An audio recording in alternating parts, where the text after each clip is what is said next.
వచ్చిన అక్కడ చదువుతున్నాడు. దేవుని దీర్ఘశాంతము ఇంకను కనిపెట్టినప్పుడు పూర్వము నోవాహు దినములో ఒక ఓడ సిద్ధపరచబడినట్లుగా అవిధేయుల వారి యొద్దకు అనగా చెరలో ఉన్న ఆత్మల యొద్దకు ఆయన ఆత్మరూపిగా వెళ్ళి వారికి ప్రకటించడం. ఆ ఓడలో కొందరు అనగా 8 మంది నీటి ద్వారా రక్షణ పొందిరి. దానికి సాదృశ్యమైనటువంటి బాప్తిస్మము ఇప్పుడు మిమ్మల్ని రక్షించుచున్నది. అదేనగా శారీరక మాలిన్యమును తీసివేయటం కాదు, కానీ యేసుక్రీస్తు పునరుద్ధాన మూలంగా దేవుని విషయమై నిర్మలమైన మనసాక్షినిచ్చు ప్రత్యుత్తరమే. ఈ వాక్యం మనం చదువుతున్నప్పుడు ఆ దినం నోహు దినాలలో మనం చూసినప్పుడు వారి కుటుంబం 8 మంది రక్షించబడినట్లుగా చూస్తున్నాం ఇక్కడ. కానీ ఈ రోజు మాత్రం 7 మందిని మనం చూస్తూ ఉన్నాం. ఇక్కడ ఏమని రాయబడుతుందంటే ప్రభువైనటువంటి యేసుక్రీస్తు రక్షణ ద్వారా నీటి బాప్తిస్మం పొందిన దాని వల్ల ప్రభువైనటువంటి యేసుక్రీస్తును మనము ఆరాధన చేయాలి. యేసుక్రీస్తుని సొంత రక్షకుడుగా అంగీకరించిన తదుపరి మన జీవితాల్లో ఖచ్చితంగా ప్రభువైనటువంటి యేసుక్రీస్తును మనం ఏం చేయాలి? ఆరాధన చేయాలి. ఎప్పుడు ఆరాధన చేయాలి? అవసరమైనప్పుడు కాదు. ప్రతి ఆదివారం వారు రొట్టె విరుచుటకు కూడి ఉన్నప్పుడు ఈ లేఖనాల్లో రాయబడింది. కనుక ప్రతి ఆదివారం యేసు ప్రభు వారిని మనము ఆరాధన చేయాలి. ఎందుకు ఆరాధన చేయాలంటే ఇక్కడ రక్షణ భాగ్యం ఇచ్చారు. మనకు ఏ భాగ్యం కలిగిందంటే రక్షణ భాగ్యం కలిగింది. మారు మనసు ద్వారా పరలోక భాగ్యం మనకు కలిగిన దాన్ని బట్టి ఒకప్పుడు మనం అన్యులం, ఇప్పుడు నూతనంగా తీసుకున్నవారు ఒకప్పుడు లోకం. కానీ బాప్తిస్మం ద్వారా కడగబడి పరిశుద్ధులుగా మార్చబడి సంఘముగా ఏర్పరచబడి పరలోక సైన్యములో వారు కూడా సమభాగస్తులుగా చేసే భాగ్యం నీటి బాప్తిస్మం ద్వారా కలిగినటువంటి ధన్యత.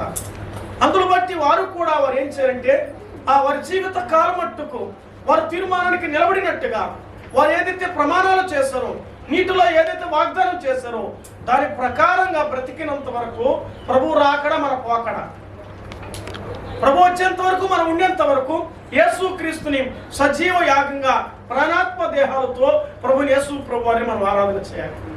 దేవుడు ఆత్మ కనుక ఆయన ఆరాధించేవాడు ఆత్మతోనూ సత్యముతోనూ యేసు ప్రభు వారిని మనం ఏం చేయాలంటే ఆరాధన చేయాలి.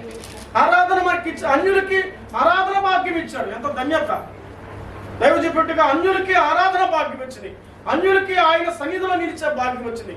ఇశ్రాయేలులోని భాగ్యం ఎంతో గొప్పదో ఎరిగితివా? యెహోవా రక్షించిన నిన్ను పోలిన వాడెవరు? ఈ రోజు వీళ్ళు కలిగిన భాగ్యం ఒకప్పుడు మనకు కలిగింది, ఈ రోజు వీళ్ళకి కలిగింది. దేవుని స్వాస్థ్యంగా, దేవుని సొత్తైన ప్రజలుగా, పరలోక పౌరులుగా దేవదూతల ఆరాధన కంటే నేను ఆరాధన దేవుడు ఇష్టపడుతున్నాడు. ఒక మానవుని యొక్క స్తుతి యాగం, ఒక మానవుని యొక్క జాపం, ఒక మానవుని యొక్క కృతజ్ఞత ఆయన కోరుతూ ఉన్నాడు. పరలోక ఆరాధన కంటేనా, పరలోక మహిమూరు కంటేనా, పరలోకంలో స్తుతియాగం కంటేనా, వాటన్నిటికంటే భూమి మీదకి దిగి వచ్చినటువంటి మన ప్రభు అయినటువంటి యేసుక్రీస్తు వారు మానవాళి ఆరాధన కోరుకునంటే ఎందుకు తెలుసా? ఈ లోకంలో నీ కొరకు నా కొరకు ప్రాణం పెట్టాడు.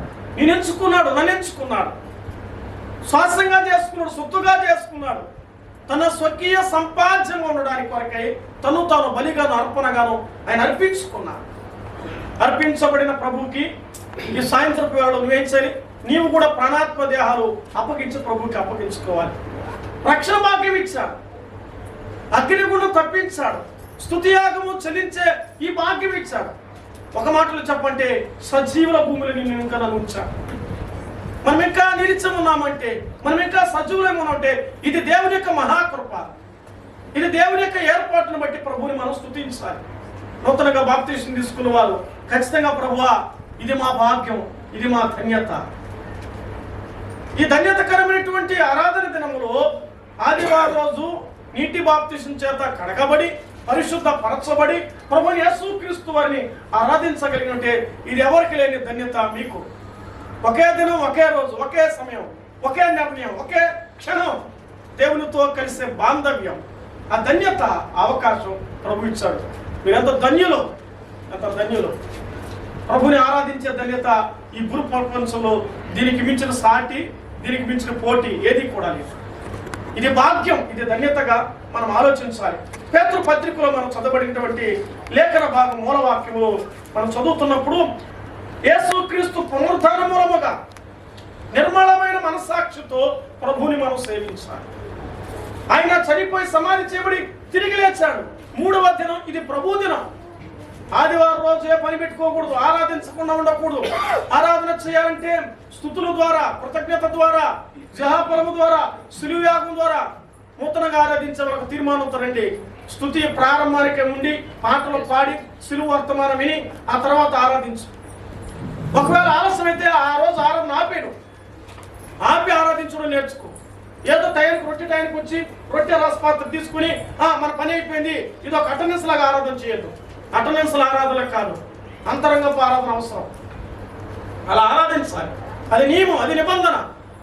దేవుని వాక్యములో అపోస్తల కార్యముల గ్రంథం 4వ అధ్యాయం చెప్తే వారు సహవాసం ముందు రొట్టె విరిచిన ఎడతెగక ఉండి నేను చదువుతాను బైబిల్.